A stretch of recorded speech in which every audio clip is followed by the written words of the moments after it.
ने लिखा है ढोल गवार शूद्र पशु नारी सकल ताड़ना के अधिकारी। अब इसकी व्याख्या सूक्ष्मता से सुने और विचार पूर्वक। शास्त्रीय प्रमाण के अनुसार ढोल है ना, ढोल को ताड़ना चाहिए। ताड़ना मतलब उसको ठपाक चाहिए और बेताल नहीं। शास्त्र सिद्धांत के अनुसार, संगीत शास्त्र के अनुसार तभी वो राग प्रकट कर पाएगा, तभी वो बजेगा। ढोल को हाथ जोड़ के बोलो कि साहब आप बज जाएं, नहीं बजे, उसको ताड़ना चाहिए।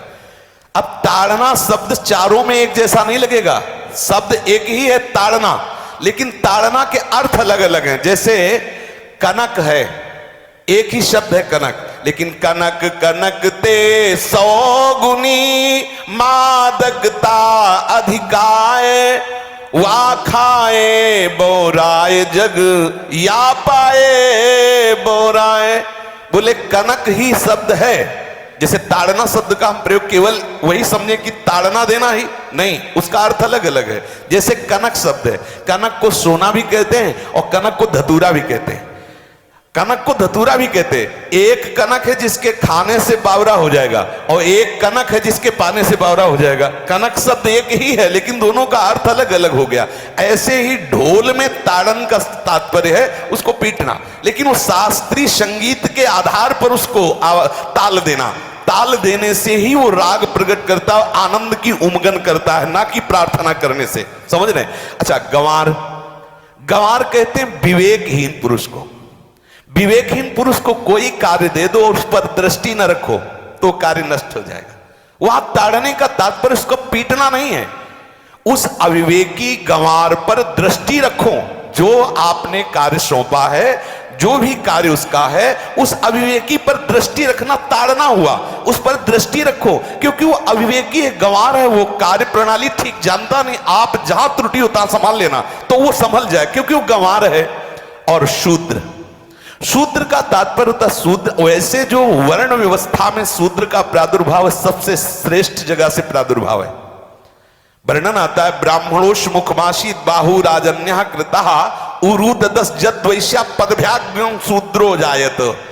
भगवान के श्री चरणों की ही वंदना होती है प्राय। आपने देखा सबके श्री चरणों की, और शूद्रों का प्रादुर्भाव श्री चरणों से हुआ है। कोई ऐसा न समझे कि शूद्र का मतलब निकृष्ट होता है। यहां शूद्र का तात्पर्य जब से किसी से कहते हैं कि शूद्रवत आचरण करता है, मतलब शास्त्र विरुद्ध, सदाचार के विरुद्ध आचरण करना, शूद्रवत आचरण की तरफ संबोधन किया जाता है। यहां कहा गया कि शास्त्र की सम्मति, शास्त्र के शासन के अनुसार आचरण हो, सदाचार परायण हो। शास्त्र जिसके लिए जो विधान करता है, शास्त्र शासन स्वीकार करना, यहां शूद्र के ताड़न की बात कही गई। यहां शूद्र ताड़न का तात्पर्य डंडे से प्रहार करना नहीं, समझना।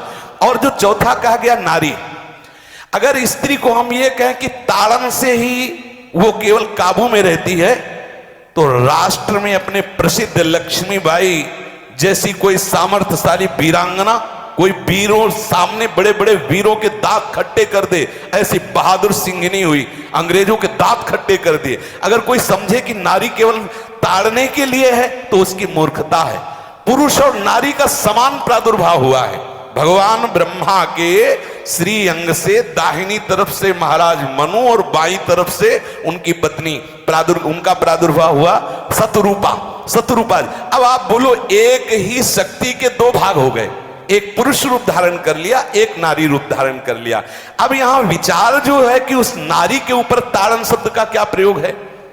जैसे आप मार्ग में चले जा रहे हैं और आपने दृष्टि चूक कर दी और नारी आपकी स्त्री पीछे चल रही, तो कोई हमला कर सकता है, क्योंकि वो रत्न है। 14 रत्नों में एक रत्न स्त्री रत्न भी है। स्त्री को रत्न कहा गया है। भगवान श्री राम जब वनवास में जा रहे हैं तो सिया जी को आगे नाव में जब चढ़ाना होता तो पहले सिया जी को चढ़ा, सीए चढ़ाई चढ़े रघुराई, पहले आगे। दृष्टि रखो, दृष्टि चूक गई तो रत्न है। यहां दृष्टि रखना, शासन मतलब उसको पिटाई करना नहीं कि जैसे ढोल को पीटा जाता है ऐसे स्त्री को पीटा जाए, शूद्र को पीटा जाए तो गंवार को, ये व्याख्या नहीं है, ये मूर्खता है, इसे व्याख्या नहीं कहते। जैसे कनक शब्द के कई अर्थ होते हैं, ऐसे ही ताड़न शब्द का यहाँ अलग अलग प्रयोग है। स्त्री के ऊपर दृष्टि रखो। किस भाव की दृष्टि रखे? क्योंकि वो हमारे यहाँ रत्न की तरह है। कहीं कोई ऐसा ना हो कि कुदृष्टि वाला कोई उस पर हमला कर दे। पाणी ग्रहण संस्कार में रक्षा का भी सूत्र बताया जाता है कि आपको अभी ये समर्पित है, आप इसकी रक्षा करें। हमारे शास्त्रीय सिद्धांत में देखो, कभी भी स्त्री को अकेला छोड़ने का सिद्धांत नहीं पाया गया। अगर शास्त्रीय सिद्धांत, बच्ची है तो माता पिता के शासन, थोड़ी बड़ी हुई तो भाई आदि के बीच में, और बड़ी हुई तो पति के, और बड़ी हुई तो पुत्रों के, मतलब एक सानिध्य का एक दृष्टि रखी गई है कि यदि आप अपनी दृष्टि में रखेंगे तो उसका मंगल नहीं होगा, उसका हित नहीं होगा। ये जो जैसे मानो कोई सी स्त्री को अकेला कोई पा गया और कुमार्गामी वृत्ति वाला हुआ, तो आज जो घटनाएं सुनने को मिलती हैं, अगर हमारी दृष्टि हो उस पर तो ऐसा नहीं हो सकता। और दूसरी बात यह है कि स्त्री को बुद्धि स्वरूपा भी माना गया। भगवान से भीष्म जी कहते हैं, मैंने अपनी कुंवारी कन्या बुद्धि को, हमारी कुंवारी कन्या है बुद्धि, सदैव सुरक्षित रखा है, आज आपके चरणों में समर्पित करते हैं। तो शास्त्र शासन के द्वारा बुद्धि को सदैव अपने अधीन रखो, कहीं बुद्धि कुमार्गामी ना हो जाए। यहां स्त्री के ताड़न का केवल एक सूत्र है कि आप उस पर दृष्टि बनाए रखें, कहीं